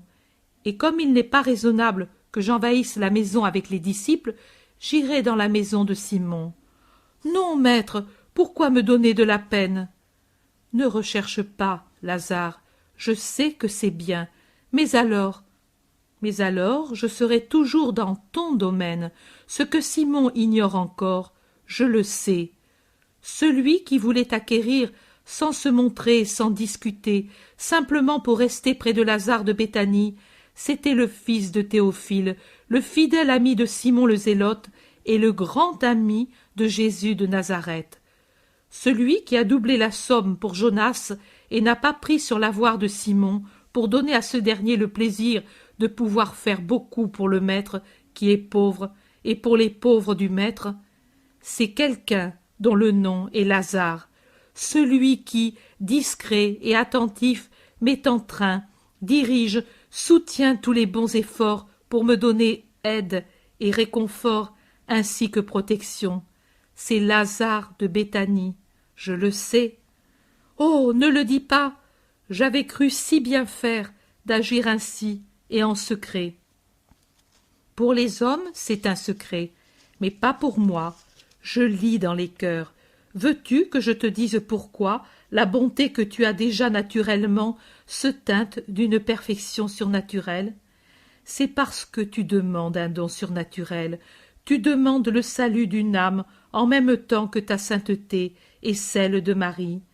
Tu te rends compte qu'il ne suffit pas d'être bon suivant les idées du monde, mais qu'il faut être bon selon les lois de l'esprit pour avoir la grâce de Dieu. Tu n'as pas entendu mes paroles, mais j'ai dit, quand vous faites le bien, faites-le en secret, et le Père vous en récompensera grandement. Tu as agi par une naturelle impulsion vers l'humilité, et en vérité, je te dis que le Père te prépare une récompense que tu ne peux pas même imaginer. La rédemption de Marie, c'est ça, et plus encore. Quoi alors, maître, de plus impossible que celle-ci? Jésus le regarde et sourit. Puis il dit, sur le ton d'un psaume, « Le Seigneur règne, et avec lui ses saints. De ses rayons, il tresse une couronne et la pose sur le front de ses saints, d'où éternellement elle resplendit aux yeux de Dieu et de l'univers. De quel métal est-elle faite? De quelle pierrerie est-elle décorée? De l'or, et avec de l'or très pur, et le cercle en est fabriqué, au double feu de l'amour divin et de l'amour de l'homme, ciselé par la volonté qui frappe, lime, taille et affine. Il y a des perles en abondance, des émeraudes plus vertes que l'herbe qui pousse en avril, des turquoises couleur de ciel, des opales couleur de lune, des améthystes pudiques comme des violettes, et des jaspes et des saphirs et des jacinthes et des topazes. Ce sont toutes des pierres enchâssées pour la vie. Et puis, pour achever l'ouvrage, un cercle de rubis, un grand cercle sur le front glorieux. Puisque le béni aura eu la foi et l'espérance, la douceur et la chasteté, la tempérance et la force, la justice et la prudence, la miséricorde sans mesure, et au fond de son cœur, il aura écrit avec son sang mon nom et la foi en moi, son amour en lui pour moi, et son nom sera dans le ciel. Exultez, ô justes, dans le Seigneur. L'homme ignore, et Dieu voit. Il inscrit dans les livres éternels mes promesses et vos œuvres, et avec elles vos noms, princes du siècle à venir, triomphateurs éternels, avec le Christ du Seigneur. Lazare le regarde étonné, puis il murmure « Oh, moi, je ne serais pas capable. » Tu le crois. Et Jésus cueille sur le sentier un rameau flexible de saule pleureur et dit « Regarde comme ma main plie facilement ce rameau. Ainsi l'amour pliera ton âme et en fera une couronne éternelle. L'amour est le rédempteur de l'individu. Celui qui aime commence sa rédemption. Le Fils de l'homme la complétera. » Chapitre 85. Jésus à la Belle Eau, début de vie commune avec les disciples.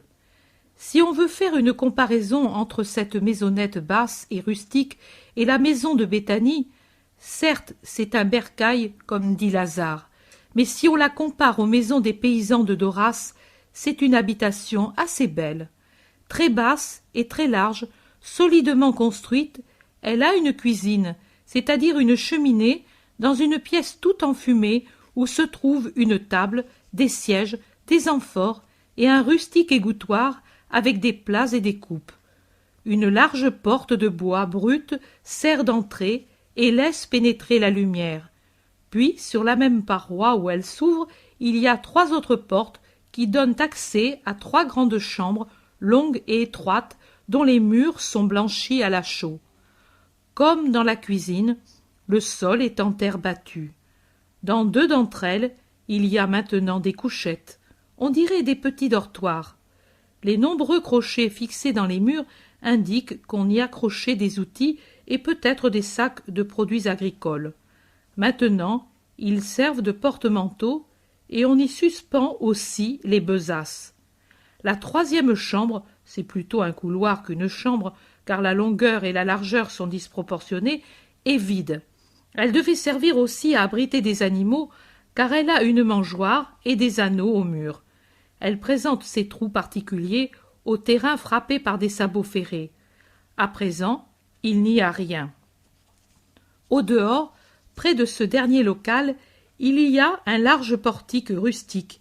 Il est couvert d'un toit de fascines et d'ardoises qui s'appuient sur des troncs d'arbres à peine carrés. Ce n'est même pas un portique, c'est un appentis, car il est ouvert sur 3 côtés, 2 de 10 mètres, le 3e plus étroit de 5 mètres pas plus. En été, une vigne doit déployer ses rameaux d'un tronc à l'autre sur le côté qui est situé au midi. Maintenant, les feuilles sont tombées et elles montrent ses rameaux squelettiques. Il y a aussi, pareillement dégarni, un figuier gigantesque qui, en été, ombrage le bassin au milieu de l'aire qu'on a installé pour abreuver les animaux. Sur le côté, un puits rudimentaire ou plutôt un trou au niveau du sol, à peine indiqué par un cercle de pierres plates et blanches. Voici la maison qui abrite Jésus et les siens au lieu nommé la Belle Eau. Il y a aussi des champs, des prés et des vignes. L'entour, et à environ 30 mètres, ne pas prendre mes indications comme des articles de foi, on voit une autre maison au milieu des champs, plus belle, car elle possède une terrasse que l'autre n'a pas. Plus loin que cette autre maison, il y a des bosquets d'oliviers et d'autres arbres en partie dépouillés, certains avec leur feuillage qui coupe la vue. Pierre, avec son frère et Jean, travaille activement à balayer l'air et les chambres, à mettre en ordre les lits, à puiser de l'eau. Mais encore, Pierre fait tout un remue-ménage autour du puits pour ajuster et renforcer les cordes pour qu'il soit plus pratique et plus commode pour puiser l'eau. De leur côté, les deux cousins de Jésus travaillent, marteau et lime en main, aux fermetures et aux volets, et Jacques de Zébédée les aide en travaillant de la scie et de la hache comme un ouvrier d'arsenal. Dans la cuisine, Thomas est tout affairé et semble un cuisinier de métier tant il sait régler le feu et la flamme et éplucher vivement les légumes que le beau Judas a daigné apporter du pays voisin. Je comprends qu'il s'agit d'un pays plus ou moins important, car Judas explique qu'on y fait le pain 2 fois seulement par semaine et que ce jour-là, il n'y en a pas. Pierre l'entend et dit « Nous ferons des foisses sur la flamme. Il y a de la farine. Vite, quitte ton vêtement et fais la pâte. Je me charge ensuite de la cuisson. Je sais m'y prendre. » Je ne puis m'empêcher de rire en voyant l'Iscariote en bras de chemise qui humecte la farine en s'enfarinant copieusement. Jésus est absent, ainsi que Simon, Barthélemy, Matthieu et Philippe. « C'est aujourd'hui le plus dur, » répond Pierre à Judas de Kériote qui bougonne. « Mais demain ça ira déjà mieux, et au printemps ce sera très bien. » Judas épouvanté dit « Au printemps? Mais va-t-on rester toujours ici ?»« Pourquoi pas? N'est-ce pas une maison? S'il pleut, on est à l'abri, il y a de l'eau potable, le combustible ne manque pas. Et que veux-tu de plus? Je me trouve très bien ici, et puis je ne sens pas la puanteur des pharisiens et des autres de même acabit. » André dit « Pierre, allons lever les filets. » Et il emmène Pierre dehors avant que la discussion éclate entre lui et l'Iscariote. « Cet homme ne peut pas me voir, » s'exclame Judas. « Non, tu ne peux pas le dire. Il est comme ça avec tout le monde, mais il est bon. C'est toi qui es toujours mécontent, » répond Thomas qui, au contraire, est toujours de bonne humeur. « C'est que moi, je me figurais autre chose. » Jacques d'Alphée dit tranquillement « Mon cousin ne t'empêche pas d'aller vers d'autres choses. Je crois que tous, par sottise, nous nous imaginions que de le suivre, c'était autre chose. Mais c'est parce que nous avons la nuque raide et que nous sommes très orgueilleux. Lui ne nous a jamais caché le danger et la peine qu'il y a de le suivre. » Judas grommelle quelque chose entre ses dents. C'est Jude Thaddée qui lui répond. Il travaille autour d'une console de la cuisine pour en faire un petit placard. « Tu as tort. Même selon les coutumes, tu as tort. Tout Israélite doit travailler, et nous travaillons. Est-ce que le travail te pèse tant? Moi, je ne le sens pas, parce que, quand je suis avec lui, je ne sens plus la fatigue. » Jacques de Zébédée dit « Moi aussi, je ne me plains de rien, et je suis content d'être ici, et tout à fait comme en famille maintenant. »« Nous allons faire des merveilles ici, » observe ironiquement Judas de Kériote. « Mais en somme, qu'est-ce que tu prétends ?» dit en éclatant Thaddée. « Une cour de satrape? Je ne te permets pas de critiquer ce que fait mon cousin, as-tu compris ?» Jacques d'Alphée dit « Tais-toi, frère. Jésus ne veut pas de ces disputes. Parlons le moins possible et agissons le plus possible. Ce sera beaucoup mieux pour tous. D'ailleurs, si lui ne réussit pas à changer les cœurs, peux-tu l'espérer, toi, avec tes paroles ? » Le cœur qu'on ne peut changer, c'est le mien, n'est-ce pas? Dit l'Iscariote agressif. Mais Jacques ne répond pas. Bien plus, il met un clou entre les dents et cloue des planches avec tant d'énergie que les grognements de Judas se perdent dans le bruit. Quelque temps passe, puis voilà qu'arrivent ensemble Isaac et André. Le premier avec des œufs et une corbeille de miches toute chaude, et l'autre avec des poissons dans une nasse. Isaac dit « Voilà, c'est le régisseur qui l'envoie. Il demande s'il ne manque rien. Il a des ordres pour cela. » « Tu vois qu'on ne va pas mourir de faim, » dit Thomas à l'Iscariote. Et puis il ajoute « Donne-moi les poissons, André. » Comme ils sont beaux, mais comment les prépare-t-on? Pour ça, je ne sais pas le faire. André dit « J'y pense, moi. Je suis pêcheur. » Et il se met dans un coin à vider ses poissons encore vivants. Isaac. Le maître est en train de venir. Il a fait un tour dans le pays et les campagnes. Vous allez voir qu'il va être bientôt ici. Il a déjà guéri des yeux malades. Et puis, moi, j'avais déjà parcouru ces campagnes, et les gens étaient déjà au courant. Judas s'exclame. Eh bien sûr, moi, les bergers, eux seuls. Nous avons quitté, moi du moins, une vie tranquille, et nous avons fait ceci et cela, mais ça ne compte pas. Isaac regarde étonné l'Iscariote, mais philosophiquement s'abstient de répondre. Les autres aussi se taisent, mais ça bout à l'intérieur.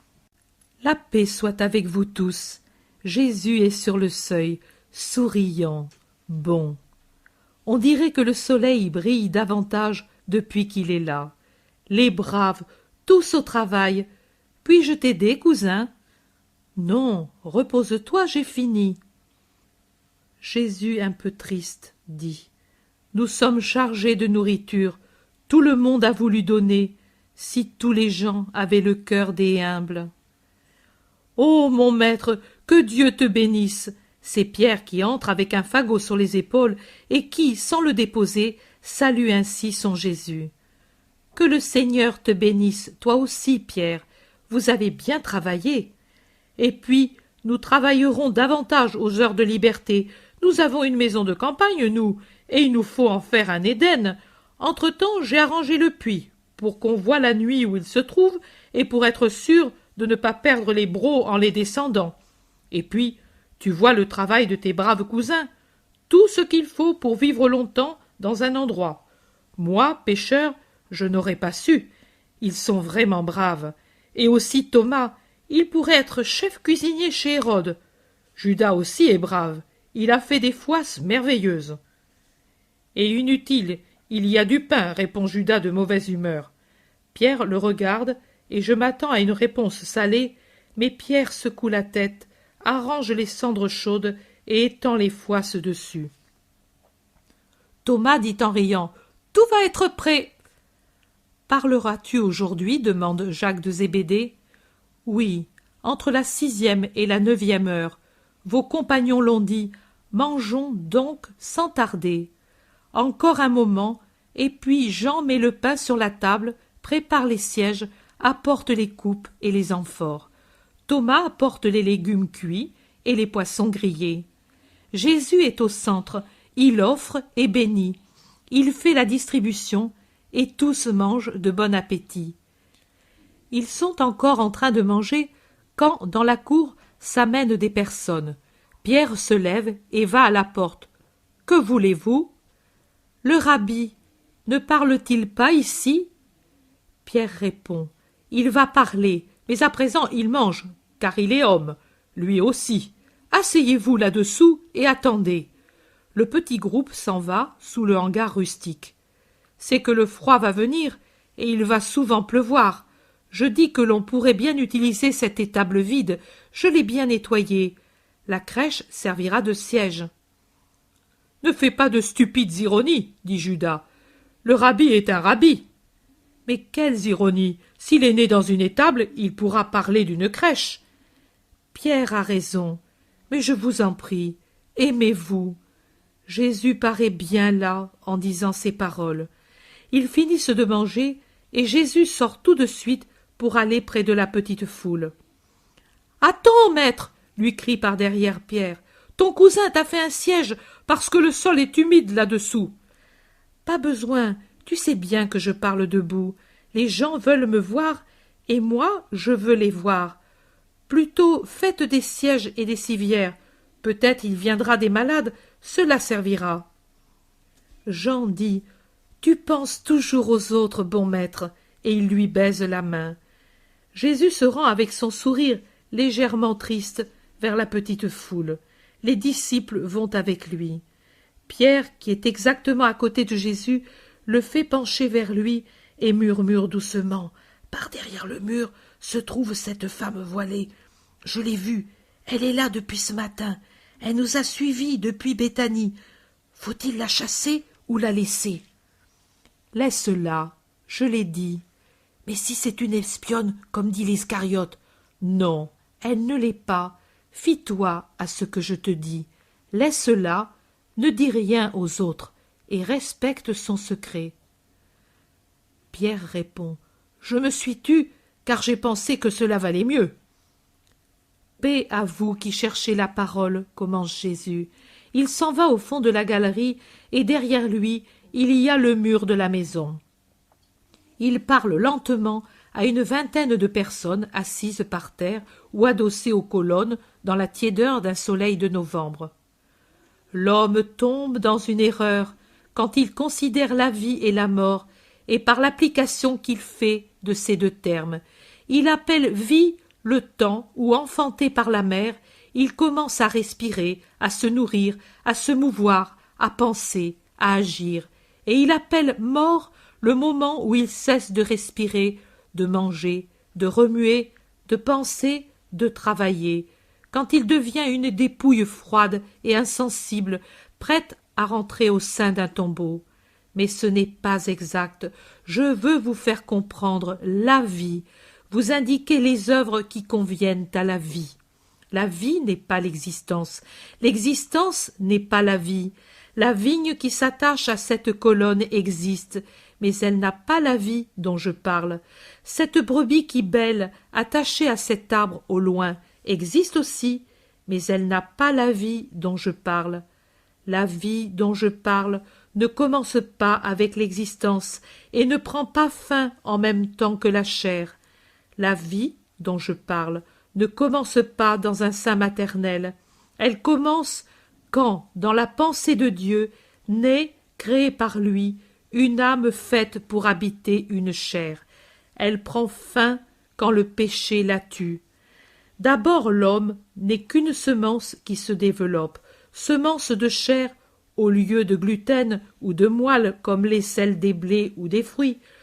Tout d'abord, ce n'est qu'un animal qui se forme un embryon d'animal pas différent de celui qui maintenant grossit dans le sein de cette brebis.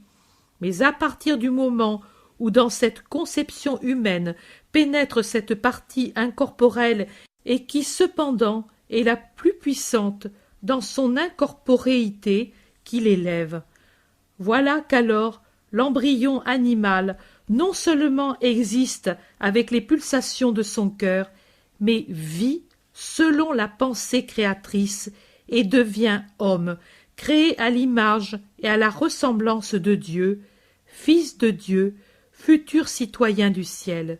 Mais ceci arrive si la vie dure. L'homme peut exister en gardant sa figure d'homme, mais n'étant déjà plus un homme, mais devenu un tombeau où la vie se décompose. Voilà pourquoi je dis, la vie ne commence pas avec l'existence et ne se termine pas quand la chair prend fin. La vie commence avant la naissance. La vie ensuite n'a plus de fin, car l'âme ne meurt pas, c'est-à-dire ne s'anéantit pas. Elle meurt à son destin qui est céleste, mais survit à son châtiment. Elle meurt à ce bienheureux destin quand elle meurt à la grâce. Cette vie, atteinte par une gangrène qui est la mort à son destin, se prolonge le long des siècles dans la damnation et le tourment. Cette vie, au contraire, conservée telle qu'elle a été créée, atteint la perfection de la vie en devenant éternelle, parfaite, bienheureuse comme son Créateur. Avons-nous des devoirs envers la vie? Oui, c'est un don de Dieu. On doit employer et conserver avec soin tout don de Dieu, car c'est une chose aussi sainte que celui qui la donne. Useriez-vous mal du cadeau d'un roi? Non, il passe aux héritiers et aux héritiers des héritiers comme une gloire de la famille. Et alors, pourquoi maltraiter le don de Dieu? Mais comment doit-on en user et le conserver, ce cadeau divin? Comment garder vivante la fleur paradisiaque de l'âme afin de la conserver pour le ciel? Comment arriver à vivre pour là-haut et au-delà de l'existence? À ce sujet, Israël a des lois claires, et il n'a qu'à les observer. Israël a des prophètes et des justes qui lui donnent l'exemple et la parole pour pratiquer les lois. Israël a aussi maintenant ses saints. Israël ne devrait donc pas se tromper. Moi, je vois les taches dans les cœurs et des esprits morts qui pullulent partout. Je vous dis donc, faites pénitence, ouvrez vos âmes à la parole, mettez en pratique la loi immuable, fortifiez la vie épuisée qui languit en vous. Si elle est déjà morte, venez à la vie véritable. Adieu. Pleurez sur vos fautes, criez pitié, mais relevez-vous. Ne soyez pas des morts vivants pour n'être pas demain livrés à l'éternelle souffrance. Je ne vous parlerai pas d'autre chose que de la manière de retrouver ou de conserver la vie. Un autre vous a dit « Faites pénitence, purifiez-vous du feu impur de la luxure, de la fange, de vos fautes. » Moi, je vous dis, pauvres amis, étudions ensemble la loi. Écoutons de nouveau en elle la voix paternelle du Dieu vrai. Et puis, ensemble, prions l'Éternel en disant que ta miséricorde descende sur nos cœurs. Maintenant, c'est le sombre hiver, mais bientôt viendra le printemps. Un esprit mort est plus triste qu'un bois dépouillé par le gel, mais si l'humilité, la volonté, la pénitence et la foi pénètrent en vous, comme dans le bois au printemps, la vie reviendra en vous, et vous fleurirez pour Dieu, pour porter ensuite demain, dans le demain des siècles, le fruit éternel de la vraie vie. Venez à la vie, cessez d'exister seulement et commencez à vivre. La mort alors ne sera pas la fin, mais le commencement d'un jour sans crépuscule, le commencement d'une joie sans lassitude et sans mesure. La mort sera le triomphe de ce qui vit avant la chair, et le triomphe de la chair qui sera appelé à la résurrection éternelle, à participer à cette vie que je promets au nom de Dieu vrai, à tous ceux qui auront voulu la vie pour leur âme, en foulant aux pieds les sens et les passions, pour jouir de la liberté des fils de Dieu. Allez, tous les jours à cette heure, je vous parlerai de l'éternelle vérité. Le Seigneur soit avec vous.